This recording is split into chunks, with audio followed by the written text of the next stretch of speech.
welcome to Tabletop-Infiltrator. Today we'll be having a look at the May edition of White Dwarf. White Dwarf covers all of Games Workshop's gaming systems, including 40k, Age of Sigmar, specialist games like Necromunda, Blood Bowl and Adeptus Titanicus, and is also jam-packed with the latest news, hobby advice, stories, model showcases, and probably something else that I've forgotten to mention. Literally anything and everything to do with this great hobby we all love. Now, some of you may know that I am a 40k man. I collect Space Marines with a view of maybe starting a Xeno army in the future. This does mean, however, that I am not an expert in everything we'll be having a look at today, apart from Age of Sigmar.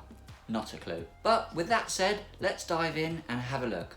So, starting off with the front cover, we've got an awesome picture of Cypher sitting there. I think that's a really cool picture. He's got his plasma pistol and his bolt pistol there. That's really cool. And go. So we've got a first page there, so it's just about the team.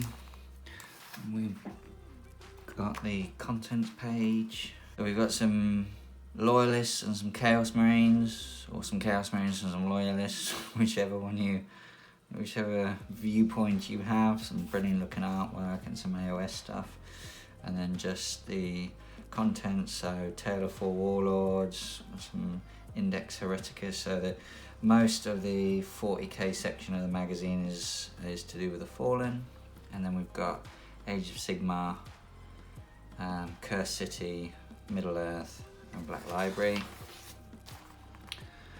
Some really nice looking models here, some Alaris Terminators, Custodes, really cool that. Mortarion, he looks a bit better than he does nowadays. And then we've got a Blade Guard veteran here, Tomb Keepers, I think this was in a White Dwarf a little while ago. And we've got some nice looking Imperial Guard there, one with a afro. Some more beautifully painted up models, really like that Custodes Dreadnought. Blade Guard Captain there, really nice. And then Worlds of Warhammer, looking back at some of the other bits and pieces that have happened over the time in White Dwarf. I think this is all about the campaigns that they've done. So the Third War for Armageddon, Dark Shadows campaign in Warhammer Old World, and the Eye of Terror campaign, the first one that they did, that they retconned. And then you got some brilliant looking models here. Dark Angels versus the Fallen, very nice. Tale of Four Warlords. So this has been an ongoing series where some of the team at Games Workshop come together and they create an army and then do a crusade campaign. So we've got Space Marines, Necrons, Sisters of Battle and Orcs. Sons of Medusa by Joel Martin. He's added some infiltrators in here, really nice, because infiltrators, they're an infiltration unit, so you don't want them in bright green power armor, but he's matched it really well with the eliminators. You can see that a little bit of camo there matches it up, so they're not, it doesn't look like they're a completely different chapter, they are tied in. Really nice. Cool looking Necrons there. The Thought Dynasty, Jonathan Stapleton, nice. Some Sisters, Order of the Argent Shroud by Drew Pallies. I like the look of that with that big hench blade on there. The Orcs, the Goths by Lydia Grant, really nice, yeah. And I think this is really, the Tale of Four Warlords is a good way you can implement it with your friends if you want to start a new army. Even if you don't want to do campaign wise, you can do like, right, we'll get one unit painted up, then we'll head for 500 points and play a game, then 1,000 and 1,500, then 2,000. It means that you're not suddenly overloaded with trying to get 2,000 points worth of models painted up and can only play a game when you've got there. Really nice. Flashpoint Caradon, so the Caradon War Zone, so Typhus's attempt to take the Forge World of Metallica.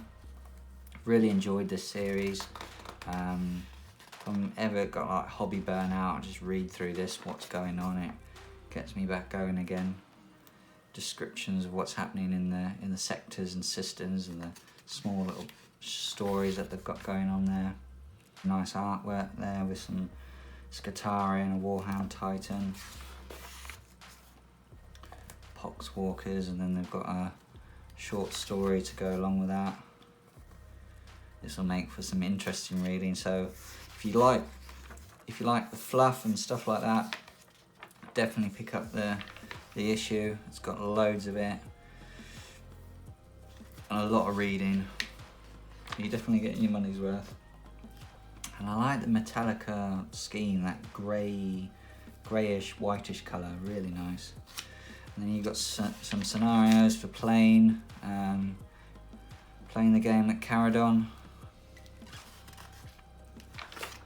Gives you some mission-specific rules and some bits and pieces, some effects that you can have on the battlefield. So that's nice. I think this works really well in a Crusade system. Then we move on to Index Hereticus. I think that's how you say it in the Warhammer section. So this is good. It just gives you a background on the Fallen. To be honest, I haven't read much about them. I know that there is a section on the Vigilus campaign books, I think, and this is all in there.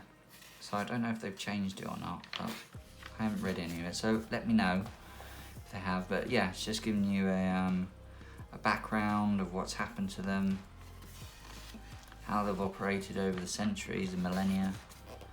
I mean, they do look chaosy, almost. You can tell that one's been through the sticks. His pauldron's all battered and shot at. You got Cypher. I wonder what I think that the whole story about is that he's hidden to Terra. And what on earth he's going to do when he gets there, I have no idea, because... but it wasn't this... Did he get there with Gilliman? Can't remember now. So yeah, a lot of information that they're giving you here. And I do like the models, all that 30k era weaponry and armour. It's really cool. 30k bolter, what I've got on my Space Marines, and the bolt guns and the Heresy era helmets. It's really nice. Here we go, so specialist attachments if you want to take the Fallen in your army. So specialist attachment stratagems, so Fallen Angels. It's 1 CP. Use a stratagem before the battle when you're mustering your army. You can include one Fallen Angel specialist detachment in your army, so you're paying a CP to include a detachment. Fallen Angel specialist detachment is a Vanguard detachment that contains only Fallen units, sorcery units, and Chaos Rhino units. So if you want to include a Fallen detachment, it's 1 CP. Then Cypher. If Cypher is included in your Fallen Angel specialist detachment, he gains the following abilities. While an enemy unit is within Discord range of this model, that unit and the models it contains cannot make any use of abilities, wall or tropes or relics that allow your opponent to receive or be refunded command points.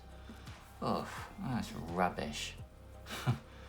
You have to be within a certain range of a model, and then they can't farm command points, basically. Normally those units that are farming you command points, they're normally right at the back. They're going to be nowhere near him. I'm not a fan of that one that's denying your ability to farm command points. And then we've got some Fallen Angel stratagems. Without a trace is 1 CP. Use a stratagem at the start of your opponent's shooting phase. Select one Fallen Angels unit for an army that is entirely on or within a terrain feature. Till the end of the phase, each time an enemy makes an attack against that unit, subtract 1 from that attack's hit roll. That's a bit... It's alright. It's not amazing.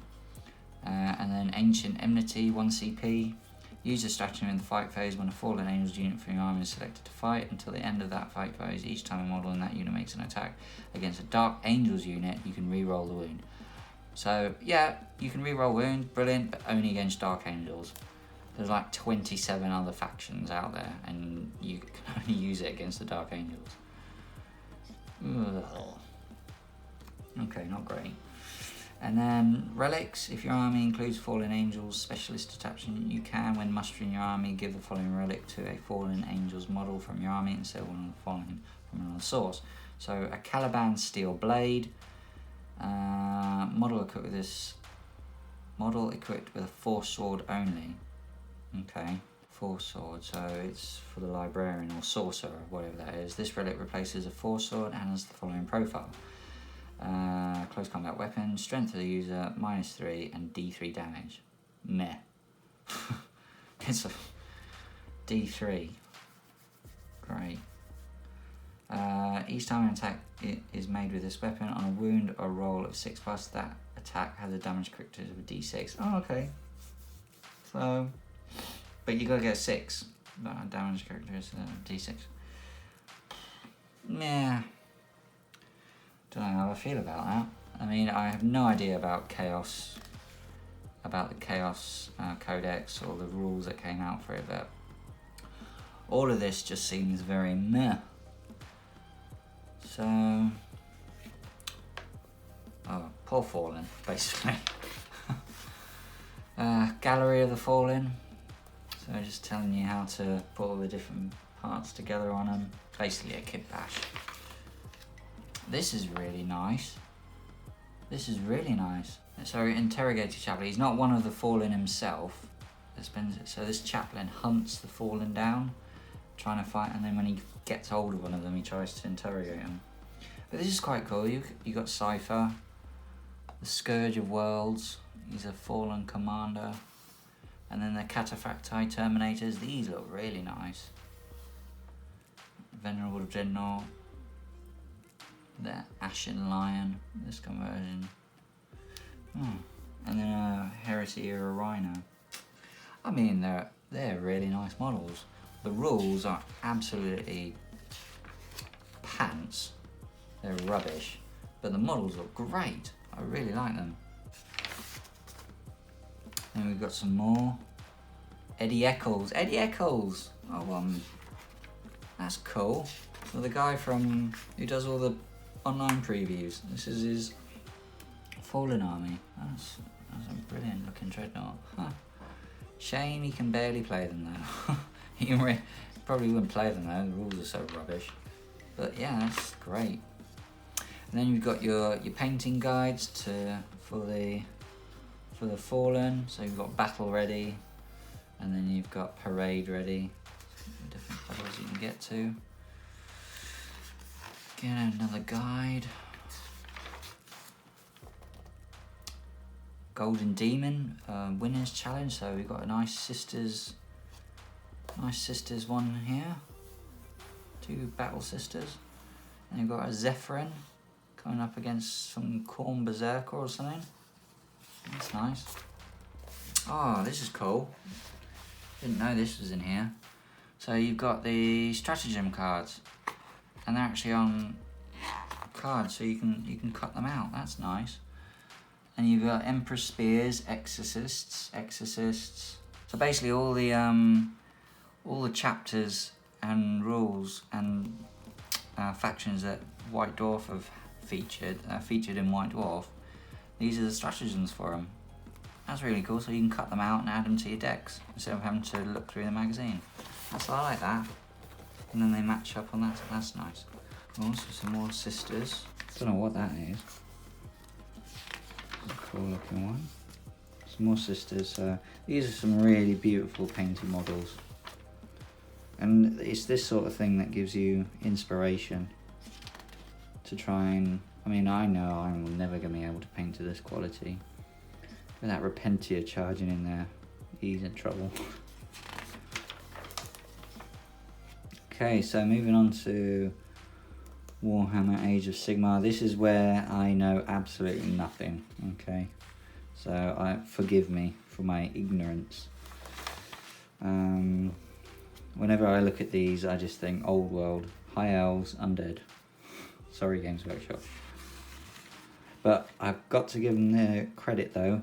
These models look absolutely stunning. This is, I think Games Workshop make better models for the Age of Sigmar range than some of the 40k models. And you can tell it's proper high fantasy as well. So really nice. And this month's battle report, so it's the Nightmare Legion, so the Undead, versus the Lumineth host, which is the High Elves, basically. Some of the bits I do find a little bit weird, like you've got these kangaroo looking things, and then a giant horned goat thing with mountains on it with a huge hammer. But I think the models look great. So the battle report. So we've got deployment and how the armies are all set up. And then you've got the battle round 1. I mean, look at the tabletop, it's gorgeous. The models are spectacular, they're really good. And I saw them update the dire wolves as well. Amazing work what they're doing. Compared to like 10 years ago or something, the ranges that they had. So I can really definitely tell when they come through to like refreshing the Imperial Guard or Eldar or something like that. They've got the capabilities to produce some fantastic models. Battle round 3. Yeah, beautiful looking models. Massive mountain goat thing. Battle round 5, and then they give you a roundup like they always do. And rules of engagement. So again, this is giving rules and stuff for the Skaven, I think it is. Rules of engagement focusing on the creation, design and evolution of the rules for Warhammer Age of Sigmar. And this month, Jarvis travels back in time to 1985 to recreate a classic battle plan. So it's just looking at where we are and where we've come from. Really nice. And I love the Skaven as well. Got loads of rules, and then you've got Anvil of Blood. So this is like the Age of Sigmar version of Caradon. Gives you some backstory there, and then a load of rules for playing the game. It's interesting. And then this is the story behind it. I mean, you get tons of reading out of it. If you sit there for a good couple of hours, you'll be really happy. And then the Realm of the Horned Rat, the Skaven. I mean, again, fantastic looking models. And again, painting guide for them. And I mean, the Skaven is one of those customizable armies, much like the Orcs. You can really make them your own. Yeah, look at this. The paint schemes and the conversion opportunities are massive. I mean, I've never played on a tabletop, but I play Warhammer Total War, and God, I hated playing the Skaven. Their artillery was just murderous, so I can imagine it's the same on the tabletop as well. And then Warhammer Underworlds, Diachasm. Again, a whole section on that. Something I know very little on. Curse City. It's funny that, Curse City. But look, beautiful models. Absolutely stunning models. And a lot of these again have potential for conversion in the 40k range. Just a few bits and pieces you can add and take away. You can get an Inquisitor there. Yeah, fantastic looking models. And again, backgrounds to the characters and everything. Moving on to Middle Earth, so Lord of the Rings. I'm really glad Games Workshop refreshed the Lord of the Rings range. It's quite a niche gaming system. It's not huge like 40k or Age of Sigma or even Warhammer Fantasy back in the day. But I think the models are great. Rohirrim, Gondor, Orcs. Really nice. It gives you scenarios you can play out. Moving on to Black Library, so we've got a short story here. Americia is a land of fire, heat and endless deserts. Plagued by unique spirits. So it looks like this is Age of Sigmar. So again, loads of reading for you if you're interested in it. Loads of reading, and I'm really glad White Dwarf has this in here. And then the next issue, we Cell Swords of Excelsius, I don't know what that is, and then some Raven Guard models there, really cool. So yeah. And then on the back, we've got, this is definitely Age of Sigma, I think. We've got a giant, or whatever they call them, coming in against some Khorne demons. Really nice, love that paint job. So yeah, that's White Dwarf, May's edition, issue 464. I think from having a look through that, the Fallen did really get the short end of the stick. From the quick glances that I had of the magazine, it looks like Games Workshop just moved the rules from the Vigilis campaign rules that came out, and they just copy and pasted them into this month's edition. So nothing really new for them. But I do hold out hope when the Chaos Codex eventually comes out in 11th edition that they will get the attention that they deserve. So that's it for another week. Plans for White Dwarf, I will continue to review them, but really only if there's a 40k focus. Like I said, I'm no expert in the other gaming systems and wouldn't be able to do them justice if, say, the issue focus was on AOS. So I'll be sticking to what I roughly know. If you've enjoyed the video, consider giving me a thumbs up, even if you haven't, a thumbs down. And if you want to support the channel, hit that subscribe button down there in the corner and switch on notifications so you never miss a video. And I'll hopefully see you next time.